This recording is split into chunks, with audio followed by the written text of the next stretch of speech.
This is Franchise Today, brought to you by FRM Solutions, providers of the best-in-class software solutions for franchise relationship management. Franchise Today is your destination for weekly information, conversations, and interviews with accomplished industry leaders, all of whom share best practices for sustainable growth and sensible franchising. Here now, your host, Stan Friedman, to kick off this week's podcast.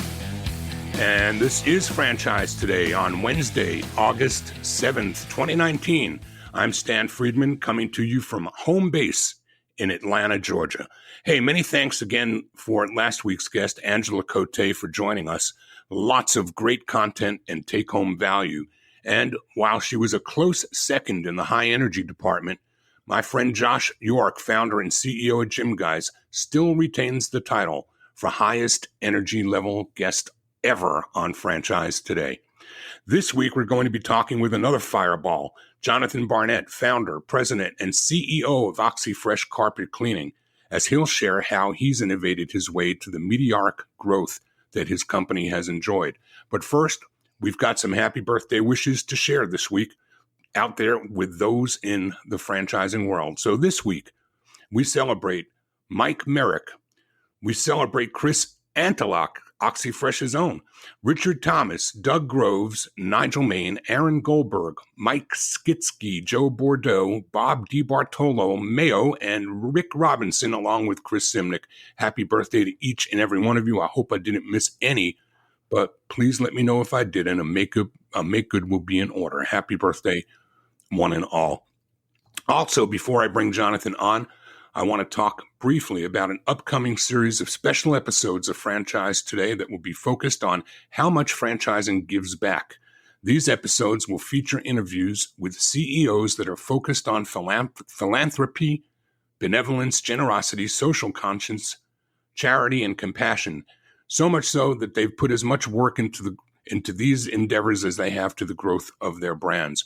We'll focus on how much effort and value they place on giving back to their teams, their communities, schools, and special causes, and the importance and differences that it has made in the growth of their businesses and in them personally. More about that series of special editions of Franchise Today, forthcoming in the weeks ahead. Let's take a very quick break and come right back with this week's guest, Jonathan Barnett.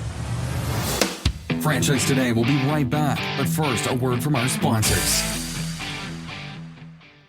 This portion of Franchise Today is brought to you by Zoracle, providers of spot-on profiles, the gold standard of assessment tools that assure you're selecting the right franchisees every time.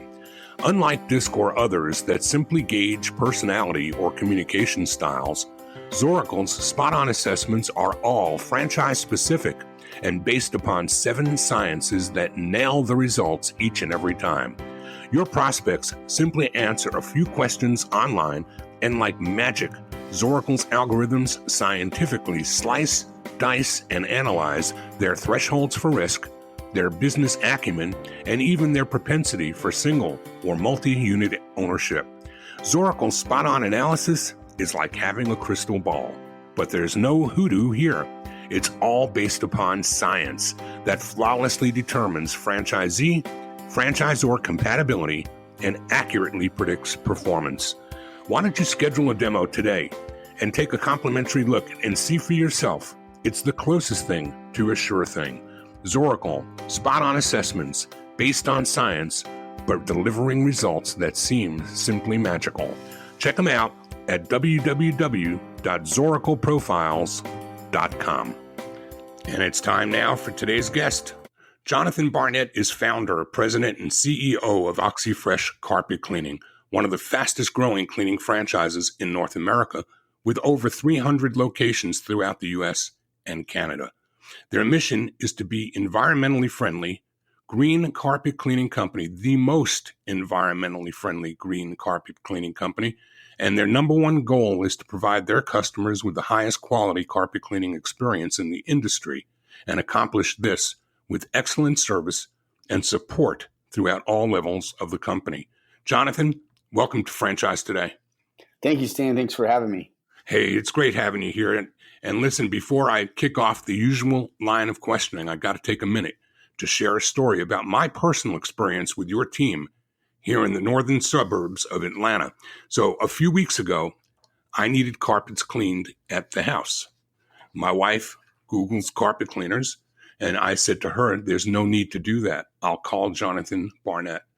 So for full disclosure to the audience, I've known Jonathan for almost 10 years, and I've watched with admiration how smartly he's grown his business.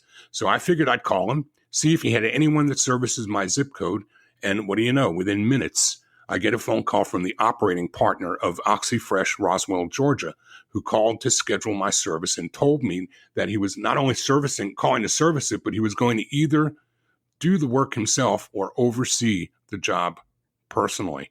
Then to my further surprise, I discovered that his managing partner was someone that many of us in the franchising world know, and that too is Christian Pillett. So like many of us in franchising, I've known Christian to wear more than a couple of hats and more than a couple of shirts like we all have that have been around for a while. But I had no idea until then that Christian was involved with Oxi-Fresh. So let me end this little personal anecdote, Jonathan, by telling you that if your other territories are manned, managed, and operated half as well as Christian, Brandon Fish, and Connor Crook are running the show for you in North Georgia, the corporate culture is having no trouble reaching the ground level, JB, and you'll continue the journey towards sustainable growth and hit 500 or more, mark my words.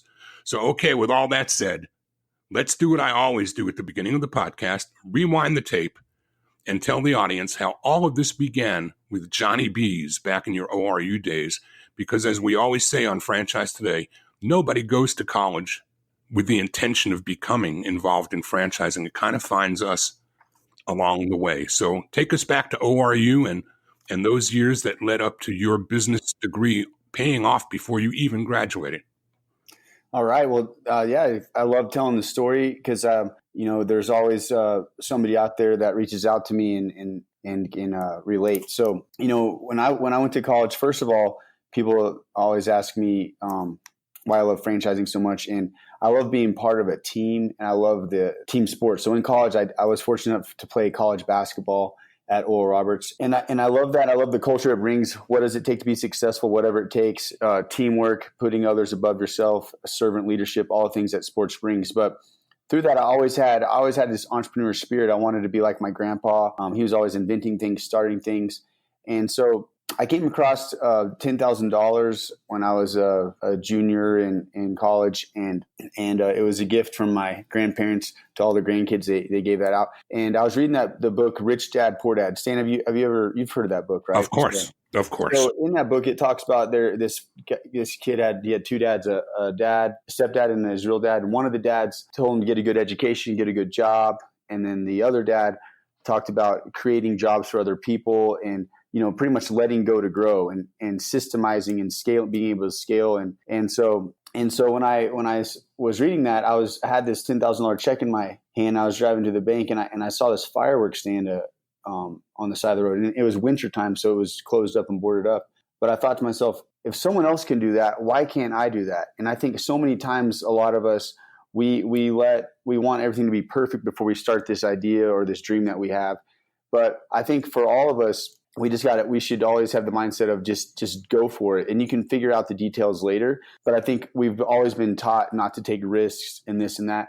And so anyways, the point is I took that money and I went to Kansas in my Honda Accord, and I went to this fireworks show, and I bought about $3,000 worth of fireworks wholesale, and I rented a U-Haul and drove them back to Oklahoma, and I went to store them in a storage unit. And I realized that you can't store explosives in a storage unit. Right. So then I house, and because I was staying in the dorms at the time, and I put the fireworks in her garage. She had a 2-car garage. It was floor to ceiling, one side of it.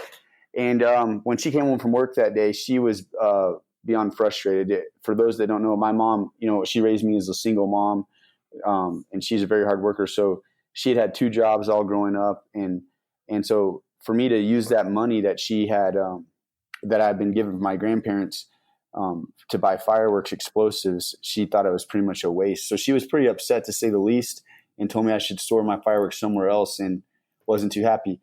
Anyways, let's fast forward that a little bit. So that you go down to the fireworks season.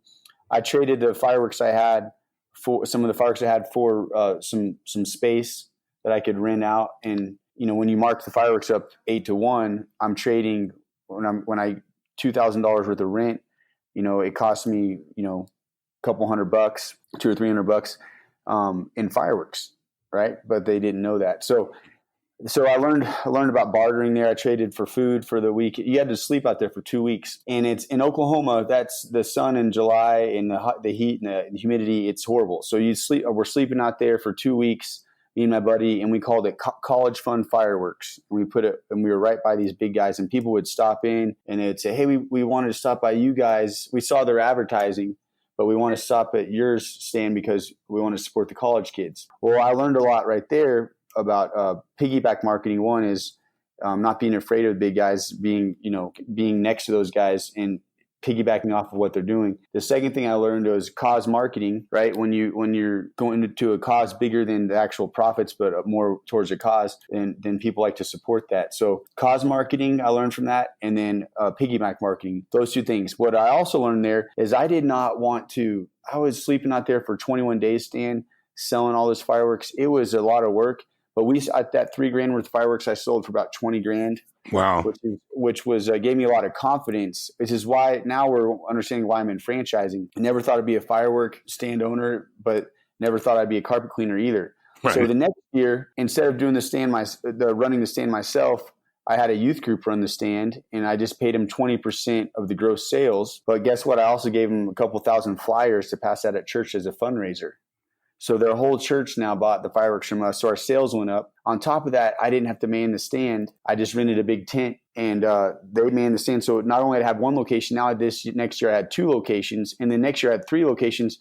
So I had 3 different youth groups running these stands, and I'm driving by, checking inventory, picking up cash, depositing cash, and they're raising money, and it was a win-win. And that's that scalable model of letting go to grow and systemizing it and scaling it kind of led me to franchising. So I could have made more money myself if I run my own stand. But when you have 3 stands, you can't be at 3 places at once. You can make more with 3 stands if you're paying a commission out and they're running it than if you're doing one stand yourself.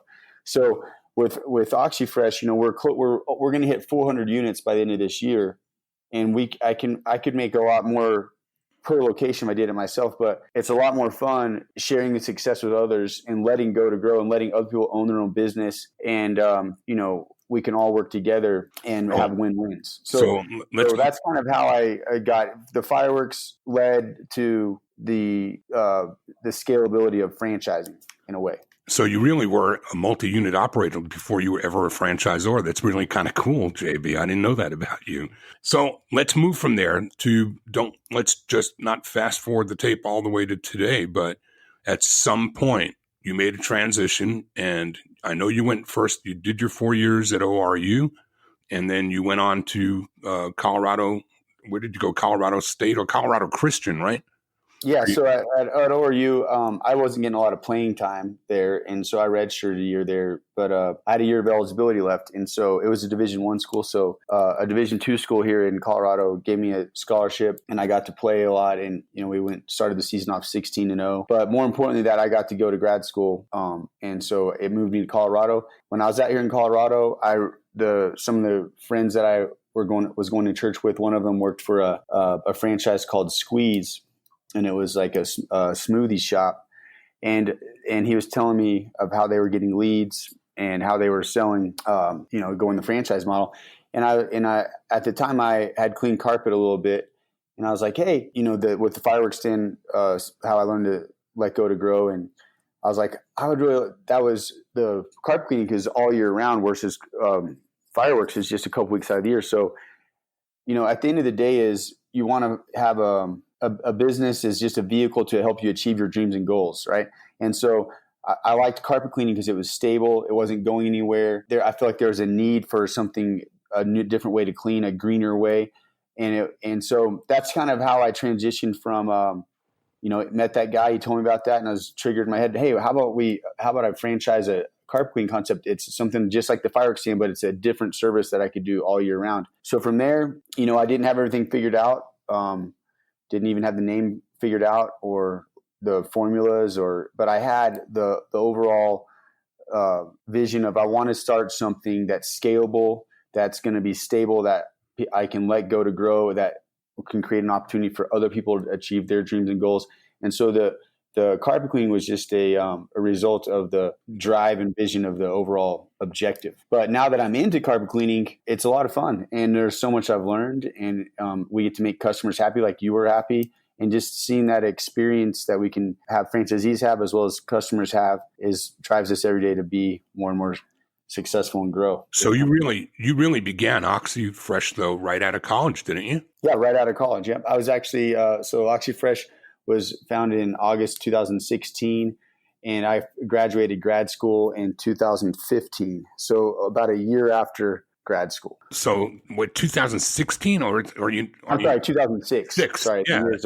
I said I've known you longer than that, JB. That couldn't possibly be right. Yeah, 2006. Yeah, so to graduate in 2005, started in 2006.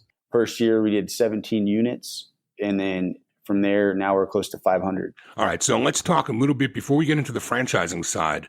I want to talk a little bit about the birth of this concept, and there are a lot of moving parts here. You've got a machine that's kind of unique. You've got chemicals that are unique. You've got a process that dries carpet in an hour's time. I could not believe that my carpets could be walked on in an hour. So there's a lot of science here. You're an MBA in business. Where does the science side of the business come from? And how did all this come together to become a clean, green, fast machine? Yeah, so I think it all comes down to really God. I believe God made us with 2 ears and 1 mouth. I guess some people might argue differently, but we're supposed to listen more than we talk. It's hard for a lot of us, even myself. But when you look at it like that, you can actually listen to what do the customers out there really want? Like where's their need at? And you've heard over the years, I forgot, you can help me with the word, Stan, but when you a disruptor. Right? Disruptor. Sure. So with carpet cleaning, everyone thinks, steam cleaning or hot water extraction is the way to get, to clean the carpet, especially back then. We've changed the game with that a lot. But if you look at technology is changing so fast. In the 70s, a computer was the size of a whole room. Now a computer fits inside your pocket with like the iPhone. Right. Like, so I can be on this call with you, I could be on a call with you on my cell phone and not even have to be on a computer. Right. We won't tell the audience the backstory to any of that, will we? Right. So technology is advanced. So is, lots of things. So cleaning has advanced. When you look at that, there's just better ways to clean. Right. And so it goes against the grain of a lot of the politics out there. Like hot water extraction actually ruins more carpet than all other methods combined. But customers think that that's the way because of marketing that's been out there for 50 years. So when we come into the game and when we're showing there's a new way to do it, dries an hour, our cleaning agents are actually green. We can get stains out without using harsh chemicals, so it's safe for kids and pets.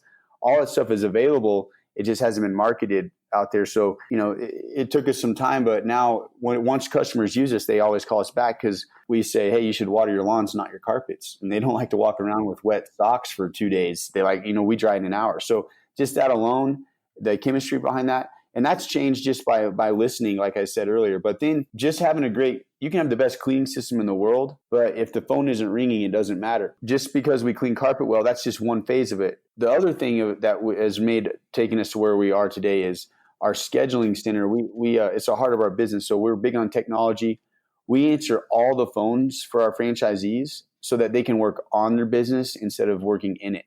It allows them to focus on customer support, getting that phone to ring versus majoring in the minors, like answering the phone and doing tedious stuff. To that point, JB, 4.6 out of 5 stars by 164,000 reviewers. That's pretty proud, man. You're doing things right. I saw that online. Yeah, that's if anyone Googles carpet cleaning quote anywhere in the country, we're organically number 1 and 2 with over 160,000 reviews. And that's a testament to our franchisees. Like you had one clean there. It's also a testament to our home office staff always improving the cleaning process, but also again our call center answering those phones quickly and getting them scheduled, getting customers scheduled. So it's all of it working together. And there's lots of different franchise concepts out there, but that's the whole idea of being part of a franchise system is that together we're better versus when we're on our own. We can listen to each other, learn from each other, and anybody that's part of a franchise system, there's so much. You do give up things, a little control here and there, but overall, the wins of being part of a system, a franchise system, you can't. Mom and pops really can't compete with that when we're all working together as one, one unit. I joked a little bit with Connor when he was here at my house. So Brandon is the partner with Kristen, and Connor is like his number one tech guy. And Connor is doing a lot of the work in my house, and I'm asking questions as he's doing it. And I feel like this guy owns the company because he has answers to everything I was asking him. I mean, right down to the machine and the chemicals and the pumping of the stuff and of the formula. And he knew everything. He knew like an expert to everything. And I said, where do you get all did you go to Colorado for training? And he said, well, yeah, Brandon went with Christian for training, but we got this whole library of videos. I watch them all. You would swear this guy owned not only did he own the office here in Roswell, but you'd think he owned the company.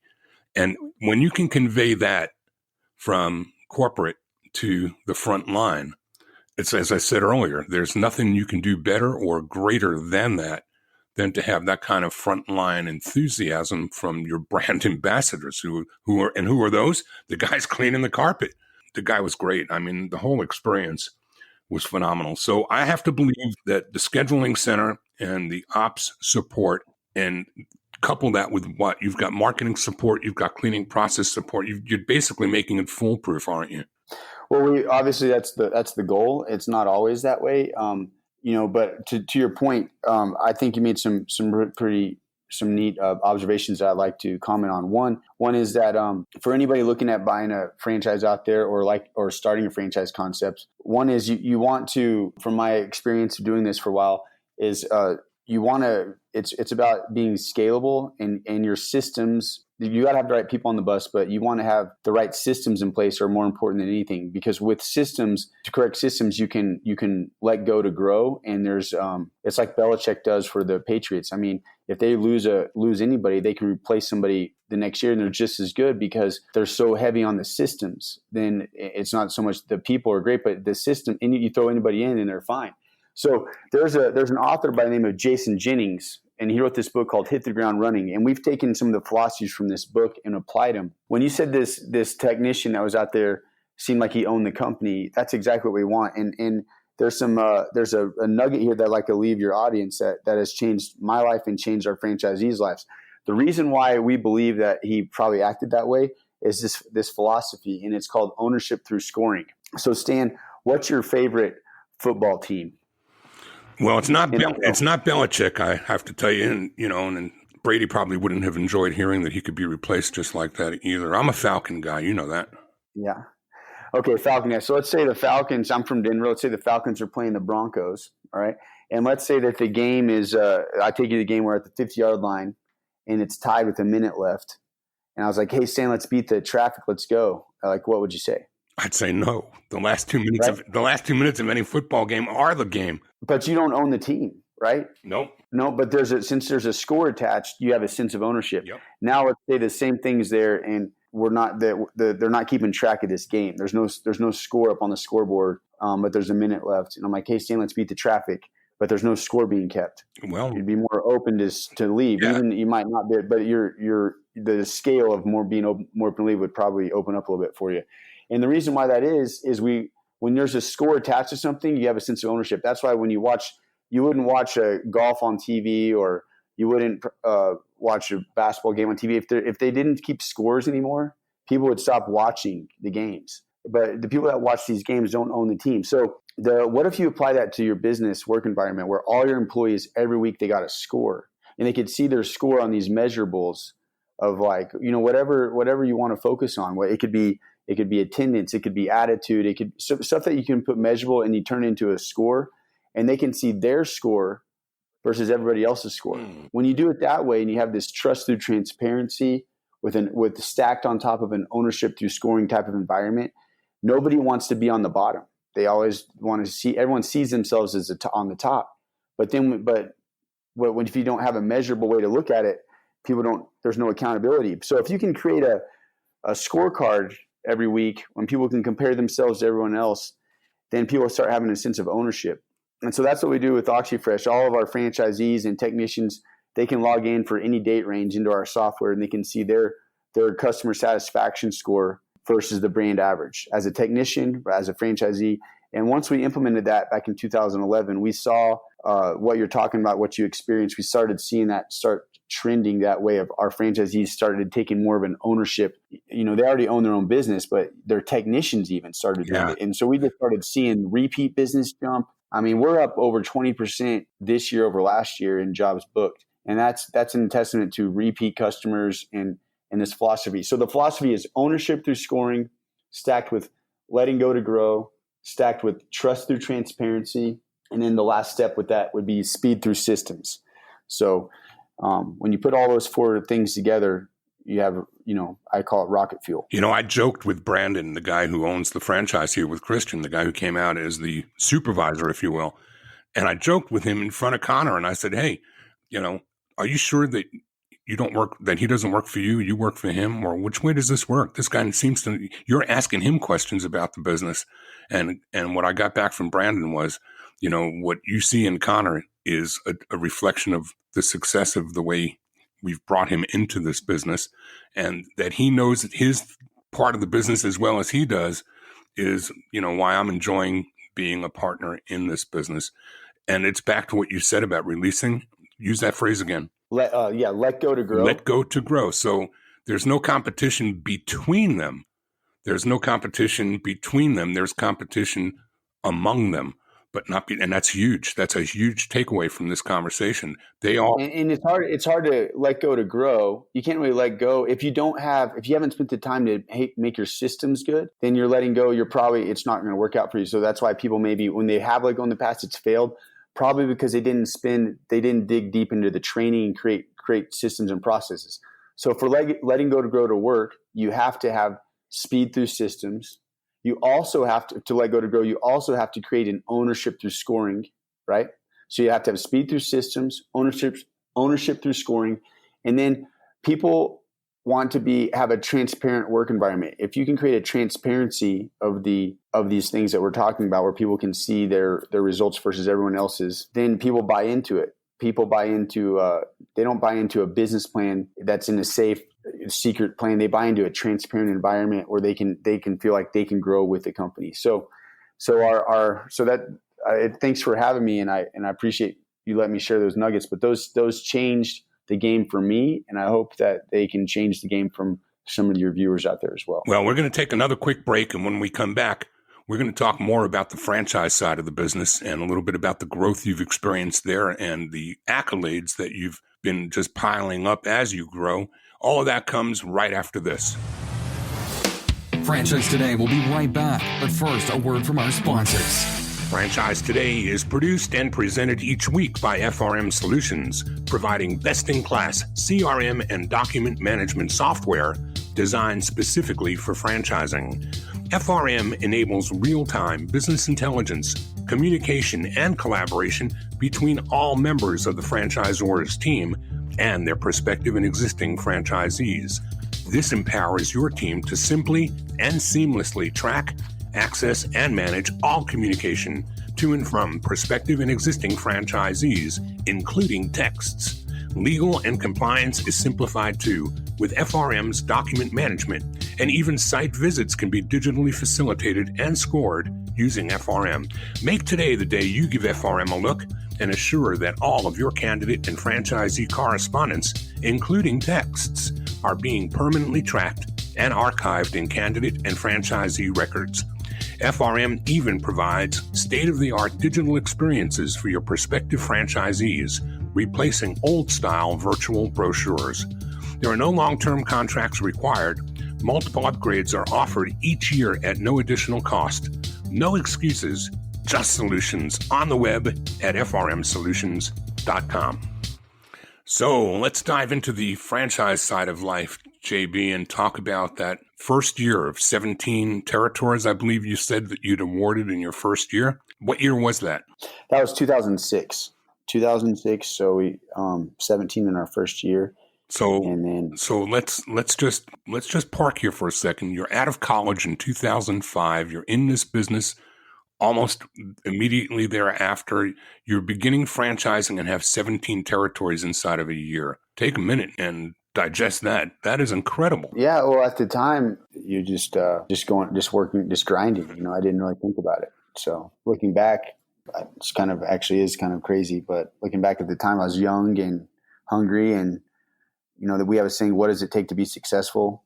Or whatever it takes. And so I was just going for it at the time. So well, but you've given birth, I think, to a culture that's kind of following that lead. So walk us through that first couple of years of franchising and how you were looking at growing the business. Did you do this with area reps or area developers, or were you going single unit only? Or talk about the things you've learned about doing it the way you've gone about it. yeah, I know there's different philosophies out there, and I'm not saying one's right or one's wrong, but I chose the philosophy. We never used area developers. And for those that don't know, area developers would be responsible for selling a certain amount of area, and they can help you grow a little faster, but you also can lose some control that way. And we wanted to, when you lose some control, not to say that's necessarily a bad thing, but it can be, because when you're trying to make changes to your system and how fast technology is changing these days, when you don't have full control and you're trying to make changes, it's just another thing to slow down, another layer in between you and the Z's to turn that ship. And so we want to be able to turn quickly and fast.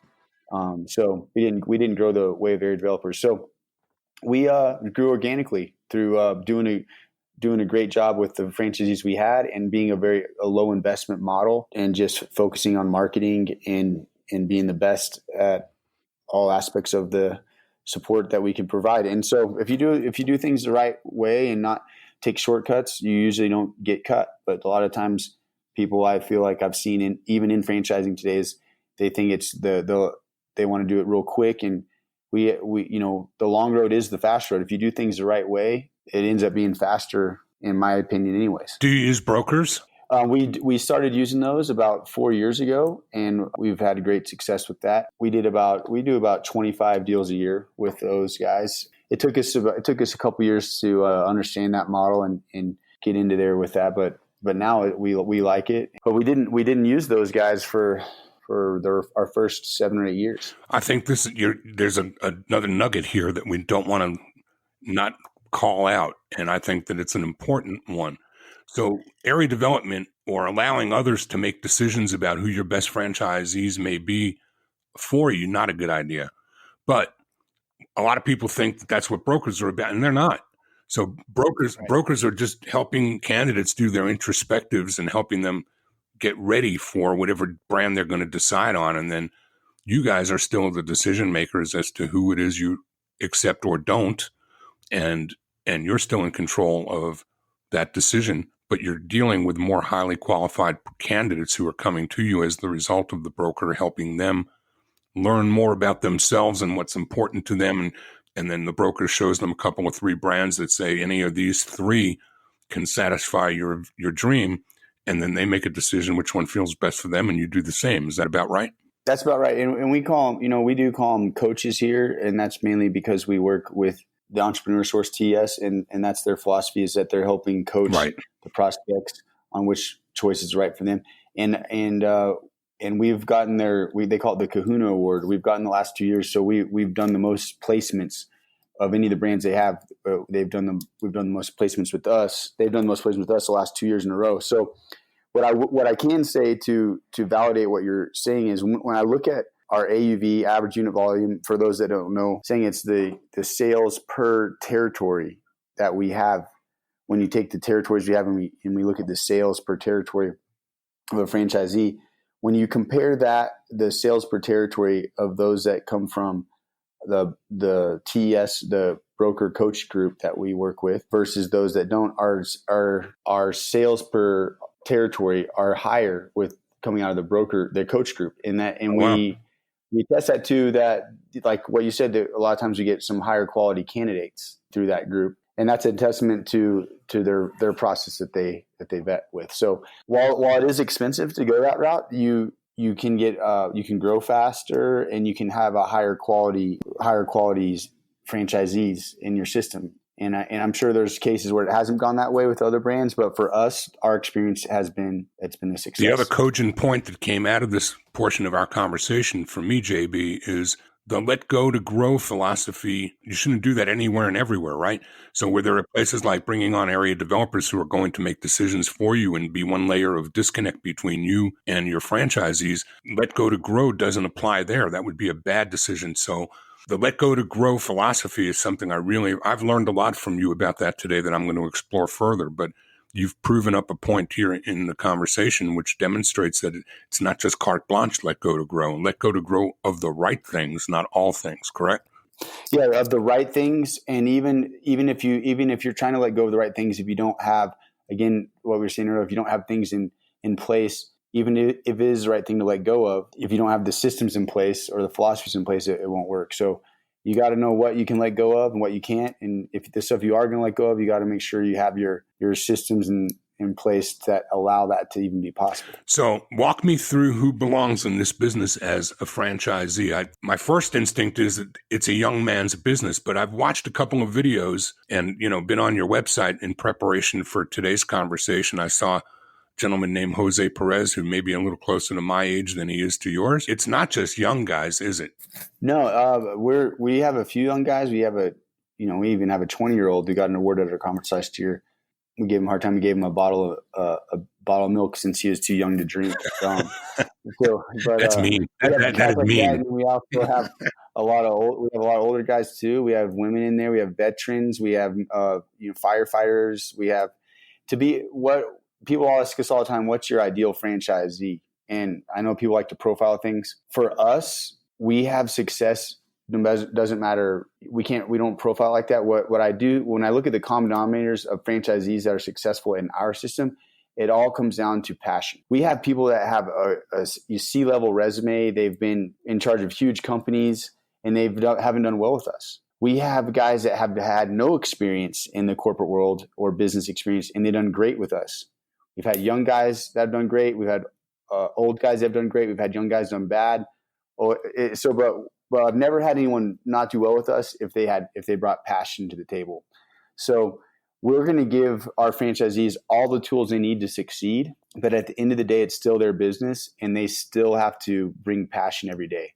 So we tell people, hey, how and looking at buying our franchise, we say, and they say, am I going to be successful? We ask them, okay, well, but how were you at your last job that you had? Were you successful there? Like, did you do good there? Did you get promoted? Did you get fired? Like, and if they say they got promoted, they did good at their job, we'll tell them, well, you'll probably do great here then. But if they were the type of guy that every 3 months was looking for a new job and they weren't successful, they probably are going to have that same result with us. The only difference with us is they get to own their own business, and as it grows, they get to grow with it versus working for somebody else. But at the end of the day, passion and being able to follow systems and checklists is what it comes down to. I've always said that I think that passion is the second most important ingredient that somebody can bring to the table. You can't get into business with yourself without being well capitalized. So that's something that's a must.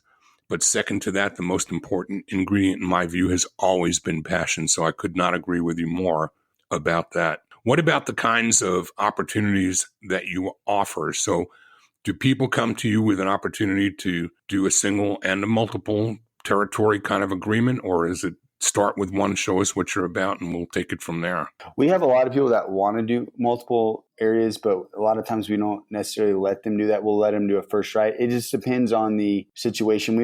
Our territories are pretty large. We're 110,000 households, is around 300,000 people. So we'd rather our franchisees dig deep versus go wide with a very thin layer. So we do have multi-unit owners. We have a franchisee that owns 25 different territories across the U.S. and in 5 states. And we have those type of guys, but we also have a lot of single unit guys. So we have a mix. We're close to 400 territories sold, and I think we have a little over 220 different owners. So we're averaging close to 2 territories per one. But again, we have people that have 25, people that have 20 like out there, and we have a lot of single unit guys. So it really just depends on every situation. We take case by case. So let's talk for a minute and give the audience some help, providing some nuggets to them as to how to go about a selection process when passion and frontline delivery is as important in a brand's success as it is in yours. What are some of the steps that you take? What are some of the things that you do to help assure that you're making quality decisions? Well, I think that you want to be in alignment with the franchisee, and the franchisee needs to be in alignment with the franchisor. So I think asking a lot of questions and listening is very key so we try to listen and try to ask and get them to ask questions as well. But we want to know what are their goals. And once you know what your goals are, this can be a vehicle to help you achieve them. But if you don't know what your goals are, but I don't know of anyone that at our conference last year, I asked the question, how many of you guys had a goal to be a carpet cleaner someday? Nobody raised their hand. So while we're passionate about carpet cleaning, I think it's great that, even you had a good experience. The overall underlying passion for Oxi-Fresh is just Oxi-Fresh is a vehicle to help our franchisees achieve their dreams and goals. Once you have your goals written down and you realize that Oxi-Fresh is a vehicle to achieve your goals, now you have your passion you need, right? But if you don't have your goals and Oxi-Fresh you're just a business you have, and it's not a vehicle to achieve a goal, it's just you just have a job. How passionate can you just be about a job? So I think it all works back. It's a backwards way to look at it, but we do that way a lot. With the way we go opposite of the grain on most things that we do, so than most people. But at the end of the day, if you break it down, I just look at it's a lot of this is just common sense, and sometimes you gotta stop listening to everybody else and just think about what makes sense. So you couched it as about knowing about goals, and that brings to mind something I have for years said too. It's impossible to answer someone's prayers without knowing what it is they're praying for. And I think that we get to the same bottom line, either way that we define that, my way or yours. What is it you're coming here looking for? Because if what you're looking for isn't found here, then it doesn't matter how hard you try. It won't satisfy you. So in the process, talk about how that process works. How long is your process? And what kind of hoops do people have to jump through in order to become affiliated with you as a franchisee? I'm not on the dev process that much anymore. So when we award franchisees, I really get to meet them at the very end of that phase. Well, then what are you looking for there? What is it that you see or don't see at that point that tells you yay or nay? So at that point, hopefully my team at that point has vetted out people that aren't passionate. There's not very many times a year that I meet someone when they come with what, we call Discovery Day, which everyone calls that, where we get to meet them, they get to meet us. There's only about 1 or 2 times a year that on a Discovery Day that I get to say, hey, this doesn't look like it's the right fit for us and you, and we don't award them a franchise. And so that's about 1 or 2 out of 50 that makes it to me that I have to say no to. But my team's really good about doing that before, because we have to work with those guys as a partner after they sign on that line. And we want to enjoy who we're working with, and we want them to enjoy us. So sometimes it's us that annoy them. Sometimes it's them that annoy us, or whatever the reason. It's sometimes just not the right fit. And so you got to be you gotta be willing to put the brand first and say no to some deals in order to say yes to the bigger picture. What about after training? Christian told me that you guys have some conferences or meetings that you do each year. What do those look like? Yeah, so communication, we say that it takes the 2 C's to be successful: communication and commitment. We can be committed to all these new technologies, new marketing, new cleaning ideas, but if we don't communicate what those things are, it doesn't matter. If we communicate, but we're not committed, it doesn't matter either. So the 2 C's equal success. So we do a conference every year where all the franchisees come together and we share best practices. We give out awards to the franchisees that are most successful in whatever the category is, and when they get to share best practices, right? So that's one. We also do newsletters. We do training videos like the guy was talking about with tests on there. We do webinars. We do all sorts of it's never ending, really. And so we're constantly looking for new ways to improve on all aspects of the business. So the communication comes from all different ways. It's definitely a lot going on. So I made note earlier of a 4.6 rating out of a 5-star process for 160,000 plus reviews online, but that doesn't end there either, because I know, too, that you're in something called the Franchise Business Reviews Hall of Fame. And that's something that not too many people, well, not everybody can lay claim to. A lot of people get successful ratings from FBR, but talk about the Hall of Fame and what that means to you. Yeah, so the franchise business review is a great tool that we use, and it allows us to listen to our franchisees' needs and the stuff that we're doing good, but the stuff we need to improve on. And so we do that. We survey, our franchisees get surveyed every year, and then the results come back.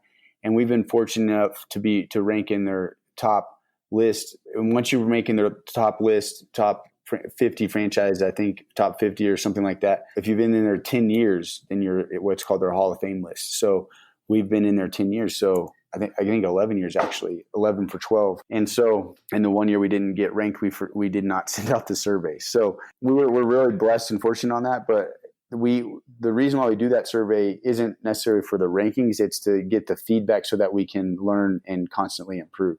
And fortunately for us, we've landed in that top category 11 out of the last 12 years. Hats off to you for that as well. So Jonathan, the last thing I really have on mind to ask you about before we wrap this up pretty quickly here is about benevolence. I talked at the beginning of the podcast about an upcoming series of podcasts that I'm going to be doing about franchising gives back.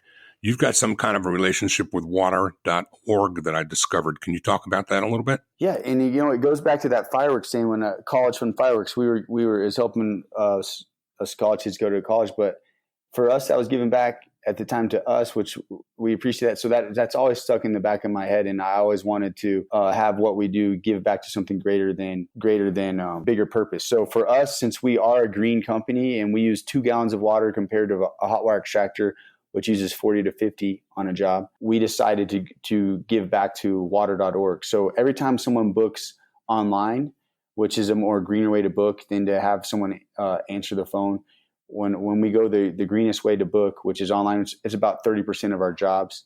Then we give a portion of that job to water.org, and water.org helps build water wells provide clean drinking water for those in need that don't have it. And so while we're able to save water on the job, we're also able to give back and help provide clean drinking water for those that are in need. So it's kind of a perfect fit for us. And I would encourage anyone starting a brand or a company or anyone joining one to explore, make sure that you're giving back to a cause with whatever your business is and make that part of your purpose and your mission. So for us, it's been a lot of fun and it feels good too, and to make a difference. Last question before I ask you to tell the audience how they can find out more if they wanted to get back in touch with you following our podcast. Are there any questions, JB, that I didn't ask you that you wished that I did? Stan, we've known each other for a long time, and I've always looked up to you, and you've taught me a lot over the years. And so, to be honest, I just don't know why you didn't ask me to be on the show earlier.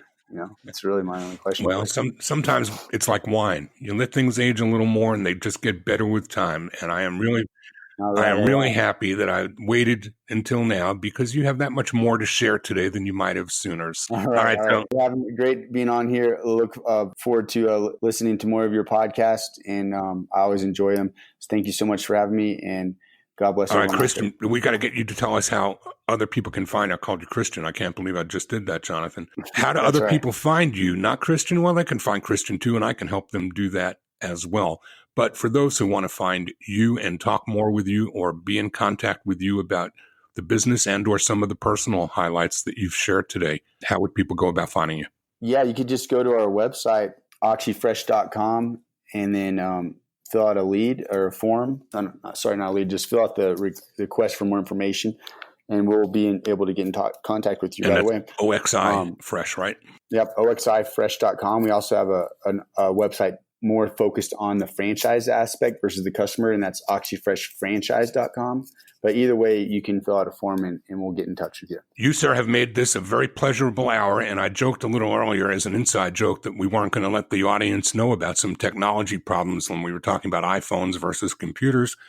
But we had a couple of those little glitches today. Technology is great when it works, but we almost didn't make it to air today, and thankfully persistence prevailed. Jonathan, I can't thank you enough, and the audience thanks you as well for all that you've shared. And please remember to subscribe to Franchise Today at Blog Talk Radio, and you can download us from iTunes, TuneIn, Stitcher, or virtually any place that podcasts are found. Remember, too, you can even ask Alexa to play the latest episode of Franchise Today. Like us on Facebook, and until next week, I'm Stan Friedman, wishing you the best, the very best of all things franchising. And Franchise Today is out. Franchise Today is a production of FRM Solutions, providing best-in-class CRM tools to empower relationships with prospective and existing franchisees. No excuses, just solutions. Find them online at frmsolutions.com. Join Stan every Wednesday at noon Eastern for another live episode of Franchise Today. Or, as always, download episodes on demand at blogtalkradio.com or iTunes.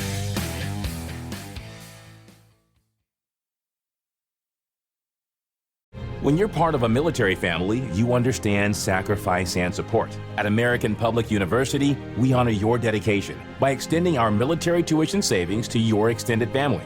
Parents, spouses, legal partners, siblings, and dependents all qualify for APU's preferred military rate of just $250 per credit hour for undergraduate and master's level programs.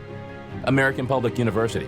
Value for the whole family. Learn more at apu.apus.edu/military.